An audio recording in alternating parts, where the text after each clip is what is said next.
And to be honest, we still don't know a lot of information this morning. Police have been on scene for about 5 hours since the call came in at about 2:40 this morning, and Metro Homicide investigators are also on scene. But I'm going to show you what we're seeing this morning. So you can see Metro Homicide and police. There are no suspects at this time, but investigators are interviewing 3 witnesses right now to try to piece together what happened early this morning. The party hasn't stopped from last night. There are already people in here shopping for that gear you can see right behind me. Here's one of the mounds that I'm talking about. And just to give you guys a little bit of perspective, I'm about 5'5" and you can see this snow comes about to my knees. Now, let me show you what we're seeing this morning. Most of those healthy tree branches that had fallen in the middle of the road are now to the end of people's driveways. This incident happened at a separate residence last night at about 8 p.m. and we do not know yet what the call came in for. I want to show you more of this scene right here. I mean, just check this out. These roots were literally taken up from the ground. Bring your own skates, or you can rent them, and that is also free. But maybe just bring like an extra pair of socks just in case. And we're gonna do a little,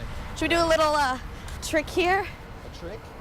They call me Michelle Kwan, honestly, back in the day. Doors opened to University Park Mall this morning at 6 a.m. and there were already people here at around 5:45 trying to get those deals. We're in front of JCPenney right now. It's a very popular store for Black Friday shoppers. What's happening is after they come through and clear the roads, a lot of the snow is blowing back on the roads and causing a lot of slick spots. Right, it is still very fresh in the investigation. Police actually just got on scene. You can even see there is a bicycle lane right in the middle of the road. The whole situation was pretty frightening for the victim. Now, I'm on the south side of town at Irish Hills apartment. I'm right there with you. I have negative artistic ability. We are at the South Bend Art Museum this morning. We're starting today. They do offer their winter classes. There are people from all over the country coming here today to see the parade, to see the Cubs, and to celebrate a party, just like you guys said, is 108 years in the making. Central Texas man has jumped out of an airplane and right into the record books. So this is Al Blaschke's 100th birthday, and he celebrated by skydiving. He now shares the record for the oldest person in the country to skydive, but he says he doesn't plan on slowing down anytime soon. 2 men are dead following a boating accident in Van Buren on Keeler Lake. Now, the boat capsized and neither of the men on board survived, according to Michigan State Police.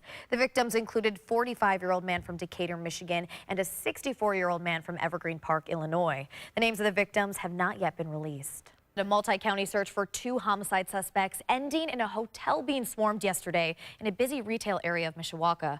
Mishawaka police tell us these 2 suspects. Now, winter weather from New England to the Carolinas has been causing danger and hassle for travelers on the East Coast this weekend, with traffic crashes in the hundreds to interfering with air travel. Wendy Gillette reports it's been a tough end to the winter break throughout a large swath of the country. Okay, so this is really cool. Robots that greet you at the door, appliances you control with your voice, and no, I'm not talking about the movie Smart House. These are all types of technology on display at this year's CES. Now, if you live in St. Joseph County, you might have noticed a lot of construction projects in the area. Developers are building 17 apartment complexes and condos in South Bend and Mishawaka alone.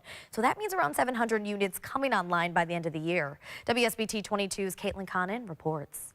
There's still serious discussion about potential Russian hacking in the U.S. election. CBS correspondent Errol Burnett has the latest from Washington.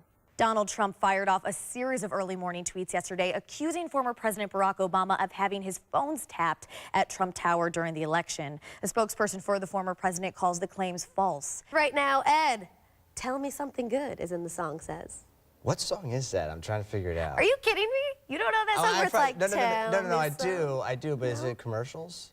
Or is it actually an actual song? Yeah, it's in commercials. We'll go with that. I think it's an actual song, too. You'll have to figure it out for me, because now this is going to bother me. I can't, I got to present weather information. Ed and Alex, the musical. After the show. Stick around, people. Yeah, that's right.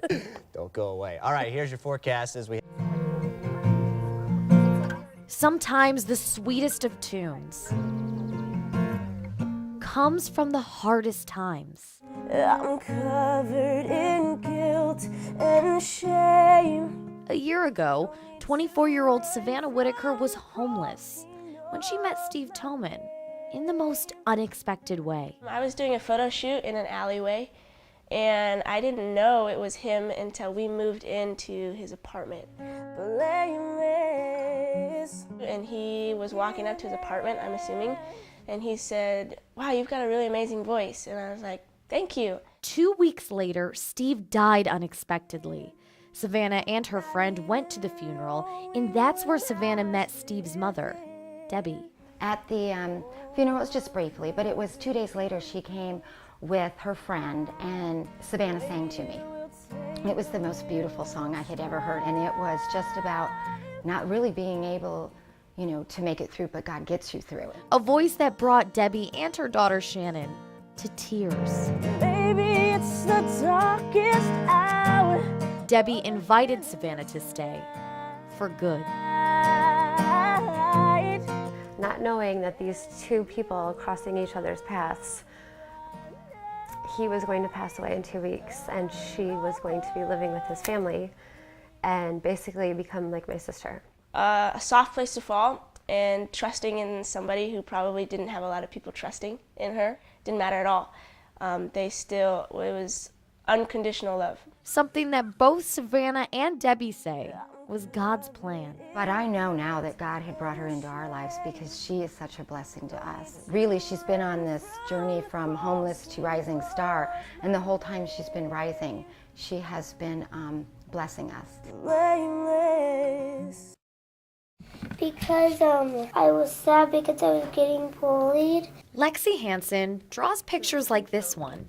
She wants to be an artist when she grows up, and the glasses she wears helps her draw. He just says I look weird and I have googly eyes. That's what Lexi's bully calls her. She came home one day and she was crying, and I'm like, what's wrong? And she's like, well, he pushed me down the stairs on the bus. So what's being done to keep kids like Lexi from being bullied? Indiana schools have statewide initiatives like Positive Behavioral Interventions and Supports, or IPBS. It pushes for positive character development with rewards. When we really believe that we have a true bully, defined by the books, we try to give them, counseling. We hook them up with the social worker. Our social worker or counselor will reach out to families to get them referrals to outside agencies. But it's important, that is very important, to remember that it's not just about the victim, it's also about the person bullying, because they're hurting too. Marshall primary student Jayshawn Caldwell used to be a bully. Well, I had started bullying when I was like 9 years old, then I stopped. Then I just protect people. South Bend schools are taking prevention to the next level by training people in character education and citizenship. There's lots of barriers, but again, the research shows social and emotional learning is important. So we try to capitalize on teaching kids how to be good citizens, what it means to care about another human being, and to always reteach, because we know that we're battling against different forces, and we really are. To help vibrant young kids like Lexi. I would say that you are in the inside you're good and out the outside you're good. And stop bullying.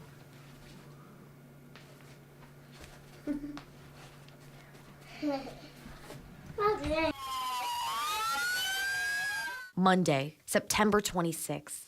Amber Alert activated for 2 children abducted from their home by their non-custodial mother.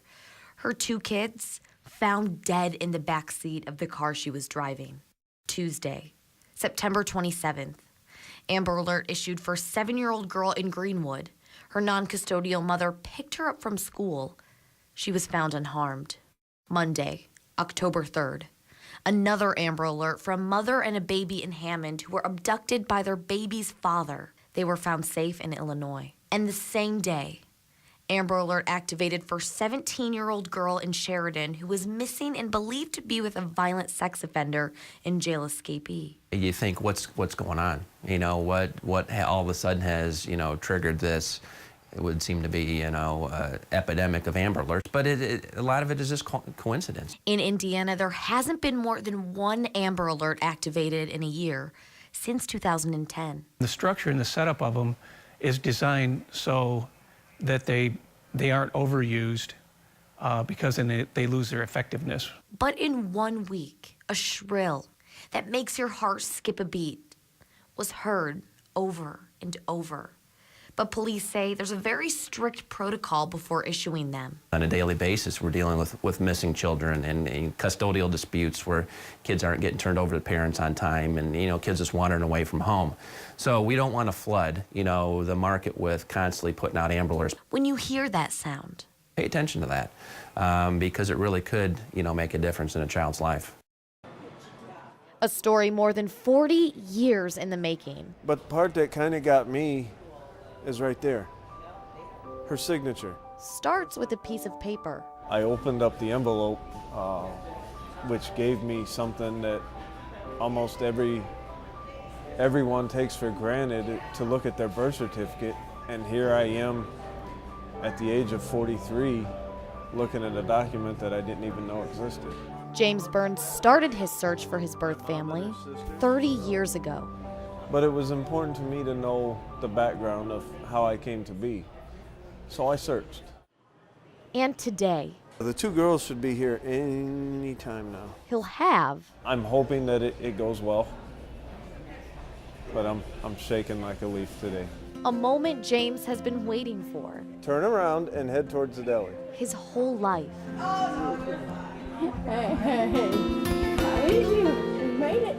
Biological cousins and aunts met James for the first time at Martin's supermarket. How can you put it into words? You find a long-lost family member. How can you put it into words? I mean, it's just amazing. It's awesome. It's exciting. It's just mind-blowing. James searched through adoption records and Facebook, all leading up to the reunion. But to me, he's a lost little boy. I can hear a lost little boy in him. I can. And that's sad. It's very sad.